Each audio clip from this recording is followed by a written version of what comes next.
శిరీష్ గారు, అతను చేసిన కామెంటు ఆ కృష్ణరాజు ఏమన్నాడో ఇందాక వినిపించాను. దాన్ని అనడానికి కూడా బాధగా ఉంటుంది. ఎందుకంటే తప్పు మాట కాబట్టి. అది తప్పు మాటని మనం 10 సార్లు మాట్లాడడానికి కూడా ఇబ్బందిగా ఉంటుంది. కానీ తప్పదు. అంటే ఈ తప్పుని తప్పు చేశాడు, దీనికి శిక్ష పడాలని చెప్పడానికైనా ఒకసారి ప్రస్తావిస్తున్నాను. ఆంధ్రప్రదేశ్ వేశ్యల రాజధాని అంటాడండి. అంటే బుద్ధి ఉండదండి. అంటే వాళ్ళ ఇంట్లో ఆడపిల్లలు ఉంటారు, అక్క చెల్లెళ్ళు ఉంటారు, బంధువుల్లో ఆడపిల్లలు ఉంటారు. దేనికోసం ఇలాంటి మాటలు మాట్లాడతారు? అక్కడ పళ్ళీకిలిస్తూ ఉంటాడు ఆయన, ఇంకో ఆయన పెద్ద ఆయన. ఎలా శిరీష్ గారు మరి?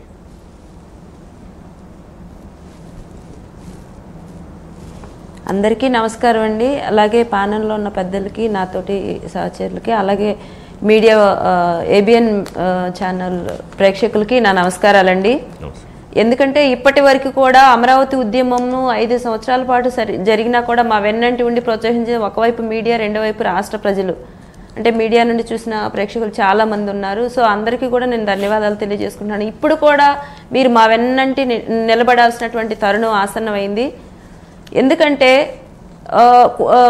గత 5 సంవత్సరాలు రాష్ట్రాన్ని రావణ కాష్ట చేసి అమరావతి ప్రాంతం మీద అడుగడుగునా విషం చిమ్మి మనం అందరం చూసే ఉన్నామండి. స్టార్టింగ్ కనుక చూసుకుంటే ముంపు ప్రాంతం అని చెప్పి ఒకసారి ఎడారని, శ్మశానం అని, లేదంటే గ్రాఫిక్స్ అని, అక్కడ అసలు రైతులే లేరని, రైతులు అన్నం పెట్టి భూములను త్యాగం చేసిన రైతులను పెయిడ్ ఆర్టిస్టులని, ఇంకా చెప్పాలంటే మహిళలను చీరలు లాగి లాఠీలతో కొట్టి రక్తాలు వచ్చి పొట్ట మీద కాలుతో బూటి కాలుతో తన్నించి నానా రకాలుగా అవమానాలు చేసి ఒక పెయిడ్ టెంట్ వేయించి అక్కడ పెయిడ్ బ్యాచ్ని తీసుకొచ్చి పెయిడ్ టెంట్ వేసి ఇంకా మాట్లాడితే మా మీదకి వాళ్ళని ఎప్పటికప్పుడు దాడులకి పాల్పడుతూ మా మీదకి వాళ్లతో దాడులు చేయించుతూ రోడ్ల వైపు తిరగాలన్నా కానీ ఇబ్బందిగా పట్టపగలు కూడా భయభ్రాంతులతో బ్రతికినటువంటి పరిస్థితి అండి గత 5 సంవత్సరాల్లో. అలాంటి ప్రభుత్వం ఈ రాష్ట్రంలో ఈ జగన్మోహన్ రెడ్డి ఇలాంటి పరిపాలకుడు ఉండకూడదు, ఇలాంటి వ్యక్తి అని చెప్పి ప్రజలు చెంపపెట్టు లాంటి తీర్పిచ్చి ఇంట్లో కూర్చోబెట్టారు. అయినా కూడా ఇప్పటికీ కూడా అతని ఆగడాల్ని ఆగకపోగా ఇంకా ఇక ఆయన అమరావతి మీద కానీ, అమరావతి మహిళల మీద కానీ, లేదంటే రాష్ట్రంలోని మహిళల మీద కానీ విషం చిమ్మడానికి ఇంకేమి లేదండి. లాస్ట్ అస్త్రం ప్రయోగించారు. అదేంటంటే చెప్పటానికి కూడా కొంచెం ఇబ్బందికరంగా ఉందండి. అమరావతి వేశ్యల రాజధాని అంట. అంటే ఒకవైపు చంద్రబాబు నాయుడు గారు అమరావతిని పేరు పెట్టడానికి ఉన్న కారణాన్ని ఎన్నోసార్లు వివరించారు. కనీసం చరిత్ర అన్నా చూసుకోవాలి. జగన్మోహన్ రెడ్డి లాంటి వ్యక్తులు కానీ ఆ ప్యానెల్లో కూర్చొని మాట్లాడినటువంటి ఆ జర్నలిస్ట్ కానీ, అనలిస్ట్ కానీ ఎవరైనా సరే చరిత్ర కూడా ఒకసారి చూసుకోవాలి. అమరావతిలో అమరలింగేశ్వర స్వామి కొలువై ఉన్నారు. దేవతల రాజధాని అని చెప్పి బాబు గారు చెప్పడానికి దానికి రీజన్ కూడా ఉన్నాయి. కనీస అవగాహన కూడా లేకుండా ఇష్టారాజ్యంగా మాట్లాడుతూ అమరావతి అంట దేవతల రాజధాని అని పోల్చకూడదు, వేసేల అంటే మీరు నిజానికి అది ముమ్మాటికి దేవతల రాజధాని. అలాంటి రాజధాని మీరు వేసేల రాజధాని అంటే మీరు అన్నది అమరావతి మహిళలనో, లేదంటే ఆ చుట్టుపక్కల ఉన్న గుంటూరు కృష్ణా డిస్ట్రిక్ట్ ప్రాంత మహిళలనో, లేదంటే ఆంధ్ర రాష్ట్ర ఆడబిడ్డలనో కాదు, దేవతలను కూడా అవమానించారండి. ఇక్కడ వీళ్ళని క్షమించరాని నేరం. ఎటువంటి సాహసానికి తెగబడుతున్నారంటే వీళ్ళు మమ్మల్ని ఎవరు ఏం చేయలేరు అన్నటువంటి ధీమాకు వచ్చారండి వీళ్ళు. నిజానికి ఒక రకంగా చెప్పాలంటే వేశ్యల రాజధాని అని అన్నారు అతను. నిజంగా జగన్మోహన్ రెడ్డికి నేను దయచేసి క్షమించండి, నేను మాట తూలానని చెప్పి నన్ను అనుకోవద్దు, నన్ను క్షమించండి. జగన్మోహన్ రెడ్డికి సిగ్గు శరము కనీసం ఉచ్చనీచాలుంటే అక్కడ కూర్చొని మాట్లాడినటువంటి మాట అమరావతి ప్రాంతంలో వేశ్యల రాజధాని, అమరావతి ప్రాంతంలో వేశ్యలు ఎక్కువగా ఉన్నారు, ఎయిడ్స్ పేషెంట్స్ ఎక్కువగా ఉన్నారు, మెడిసిన్ కూడా ఇంకా చెప్పాలంటే ఆ కృష్ణరాజు ఇంకొక అడుగు ముందుకు వేసి ఎయిడ్స్ మందులు కూడా ఇంకా వేరే కూడా నేను ప్రస్తావించలేను, అవి అక్కడ పంపిణీ చేస్తుంటారు, 150 సంస్థలు పనిచేస్తున్నాయి అని చెప్పారు. జగన్మోహన్ రెడ్డి ఇల్లుంది ఎక్కడండి? తాడేపల్లి ఉన్నది ఎక్కడ? అమరావతి రాజధానిలో భాగం కాదా? ఆయన ఇల్లుంది అక్కడ కాదా? అంటే నాకు ఒక చిన్న డౌట్ వచ్చిందండి. ఈ మధ్య కాలంలో వాళ్ళ ఇంటికి పెట్టిన గోడను పైకి పెంచారు. అప్పటి నుండి ఒకవేళ ఇదేమైనా స్టార్ట్ అయిందా? అందుకే వాళ్ళ ఛానల్లో కూర్చొని వాళ్ళు మాట్లాడుతున్నారు. నాకు చిన్న డౌట్ వచ్చింది. ఎందుకంటే కడుపు రగులుతుందండి నాకు. ఎంత చేసినా మా మీద పడినటువంటి మాట మాకు వాళ్ళు వేసేది శిరీష్ గారు, వాళ్ళు దిగజారని మనం తగ్గొద్దు అంటే స్థాయి తగ్గించుకోవద్దు. ఇప్పుడు భారతిరెడ్డి గారు అని అంటున్నాను నేను, ఎందుకంటే ఆవిడ ఈ పార్టీకి వచ్చి మాట్లాడాలి, వారు ఖండించాలి దీన్ని. వారు ఖండించాలి. ఇంకా కావాలంటే వాళ్ళు కేసులు పెట్టించాలి. కానీ వాళ్ళే ఉంటారు, లేదు లేదు వక్రీకరణ చేశారు. ఆ కృష్ణరాజు ఏమన్నాడో సంబంధం లేదు. కృష్ణరాజు అంటే సంబంధం లేతే మరి మీ దగ్గర కూర్చున్న కొమ్మనేనందానికి కూడా మీకు సంబంధం లేదా?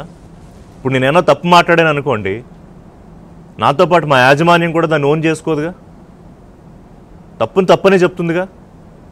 మరి కొమ్మనేని అన్నదాన్ని ఖండించకపోతే ఎలాగా? నవ్వుతూ ఎక్కిలిస్తూ అయ్యో మీరు అనకండి, మళ్ళీ మేమే సోషల్ మీడియాలో సార్ బుద్ధి లేదా? వయసు వచ్చింది,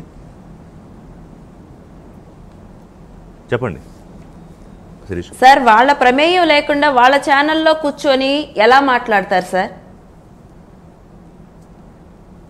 వాళ్ళ ప్రమేయం లేదని మేమైతే అనుకోవట్లేదు సార్. ఎందుకంటే గత అనుభవాలు మాకున్నాయి కాబట్టి వాళ్ళ ప్రమేయం లేదు అని చెప్పి మేమైతే అనుకోవటం లేదు. వాళ్ళు ఇచ్చిన సబ్జెక్టే అక్కడ మాట్లాడతారు, వాళ్ళు ఇచ్చిన కంటెంట్తోనే అక్కడ కూర్చుంటారు, మాట్లాడతారు. ఖచ్చితంగా దీనికి బాధ్యత వహించాల్సింది భారతీరెడ్డి అండ్ జగన్మోహన్ రెడ్డి గారు. వాళ్ళిద్దరు కూడా బాధ్యత వహించాలి. ఈ రోజు వాళ్ళు కూర్చుంటారు, రేపు వాళ్ళ ఛానల్ వాళ్ళ మీద ఇప్పుడు కొమ్మనేని మీద కృష్ణరాజు మీద కేసులు పెట్టారు కదా, వీళ్ళ మీద కేసులు పెట్టారా? భారతీరెడ్డి మీద, జగన్ రెడ్డి మీద కంప్లైంట్ కన్ఫామ్ గా నేను వీళ్ళని మెన్షన్ చేయాలి. ఎందుకంటే సాక్షి ఛానల్ అనేది మమ్మల్ని మానసిక హింస పెడుతుంది. గత 10 సంవత్సరాల నుండి మేము మానసిక హింసకు గురవుతున్నాము. మానసికంగా హత్య చేస్తున్నారు సాక్షి ఛానల్లో కూర్చొని మమ్మల్ని. కాబట్టి ఆ సాక్షి ఛానల్ బ్యాన్ చేయాలి. అలాగే సాక్షి ఛానల్ యాజమాన్యం ఎవరైతే ఉన్నారో వాళ్ళ మీద భారతీరెడ్డి గారు అండ్ జగన్మోహన్ రెడ్డి గారు వాళ్ళిద్దరి మీద కూడా చర్యలు తీసుకోవాలని చెప్పి నేనైతే కంప్లైంట్ ఇచ్చానండి.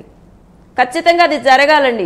అది జరగందే మా అమరావతి మహిళలకే కాదండి, ఆంధ్ర రాష్ట్రంలో ఏ ఆడబిడ్డకు కూడా రక్షణ లేదండి.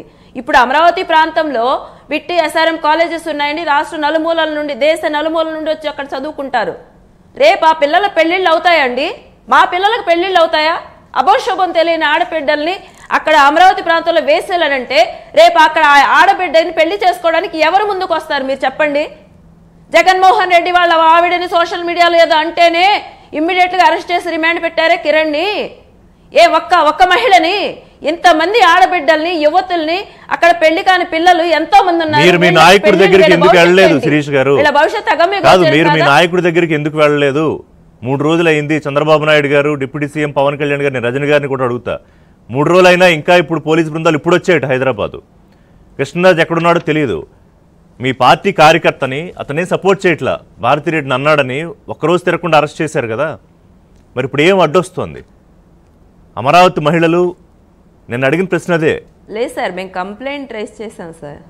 కంప్లైంట్ ఏంటండి? ఎదురుగుండా ఎవిడెన్స్ ఉంది, లక్షల మంది ఫార్వర్డ్ చేశారు ఇప్పటికే. ఇంకా కంప్లైంట్లు, ఎఫ్ఐఆర్లు. సాక్షాత్తు హోంమంత్రి మాట్లాడారు, ఆవిడ బాధపడ్డారు. ఆంధ్రప్రదేశ్ మహిళలతో పాటు నేను బాధపడుతున్నాను, మేమందరం ఇక్కడే ఉన్నాం ఆంధ్రప్రదేశ్లో అని. అమరావతి రాజధాని అంటే ఎవరి రాజధాని? అది 30 గ్రామాల రాజధానా? లేకపోతే ఇంతకుముందు కులం అంటి కట్టినట్టు కమ్మవాళ్ళ రాజధానా? ఆంధ్రప్రదేశ్ ప్రజలందరిది. ఇవాళ ఢిల్లీ అంటే ఎవరి రాజధాని? 140 కోట్ల భారతీయుల రాజధాని.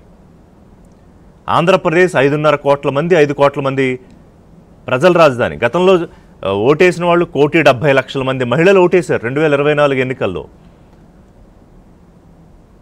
అందులో జగన్మోహన్ రెడ్డికి, తన పార్టీకి ఓటేసిన మహిళలు ఆలోచించుకోండి, ఎలాంటి వాడికి మీరు ఇంకా ఓటేశారు అనేది.